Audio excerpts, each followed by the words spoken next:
आई, लहान तोंडी मोठा घास घेते मी, पण जे काही घडलं त्यातनं ना मला खूप प्रश्न पडले. त्या सगळ्या प्रश्नांची उत्तरं स्वतःहून शोधण्यापेक्षा मला असं वाटलं की तुम्हालाच स्पष्ट विचारावं.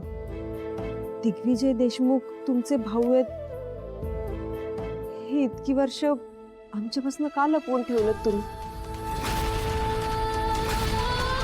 आई, नेमकं असं काय घडलं होतं की त्यांच्याशी असलेले सगळे संबंध तुम्हाला तोडावे लागले?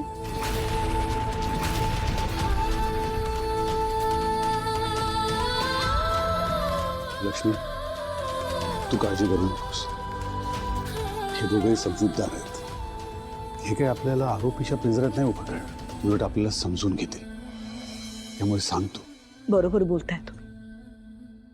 वीणा, माझा जन्म देशमुख घराण्यात झालेला. म्हणजे माझे बाबा हे गावातलं खूप मोठं प्रस्थ, खूप श्रीमंत.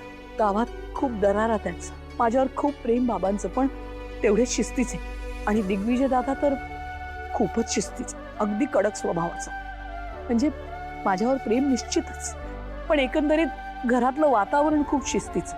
मी कॉलेजमध्ये असताना यांना भेटले, तरी यांच्या प्रेमात पडले कळलंच नाही मला.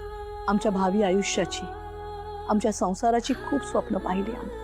आणि माहिती होतं एक ना एक दिवस आम्ही लग्न करणार, आमची सगळी स्वप्न पूर्ण करणार. फक्त आमच्या या नात्याबद्दल कॉलेजमध्ये असताना घरी सांगितलं नव्हतं, कारण नाही म्हटलं तरी घरात आई नव्हती. त्यामुळे असं पटकन सांगणार कोणाला? हो, वहिनी होती, ती कायम पाठीशी असायची. कॉलेजचं शिक्षण माझं सुरू होतं आणि माझ्या लक्षात आलं की माझ्या घरात माझ्या लग्नाचा विषय निघायला लागला. मी माझ्या पद्धतीने घरी खूप वेळा सांगितलं की आता इतक्यात लग्न करायचं नाही, मला शिक्षण घ्यायचं आहे. पण एक काही दिवसांनी माझ्या लक्षात आलं की माझं हे कोणी ऐकत नाहीये. हळूहळू मला स्थळं यायला लागली आहेत. बरं, स्थळं यायला लागले तिथपर्यंत ठीक होतं, पण मग एक दोन बघण्याचे कार्यक्रम करावे लागले मला. त्यानंतर मात्र घाबरले मी. पण बाबांना किंवा दादाला सांगायची हिंमत नव्हती. अगं, मी कॉलेजमध्ये असताना पण दादा इतकं कडक शिस्तीचा ना की मी कॉलेजमध्ये किती वाजता जाते, किती वाजता निघते, या सगळ्यावर त्याचं लक्ष असायचं. आवडायचं नाही मला हे, पण मला हे माहिती होतं की दादाला काळजी आहे, खूप प्रेम आहे. पण आता श्रीनिवासबद्दल यांना कसं सांगणार ते कळत नव्हतं.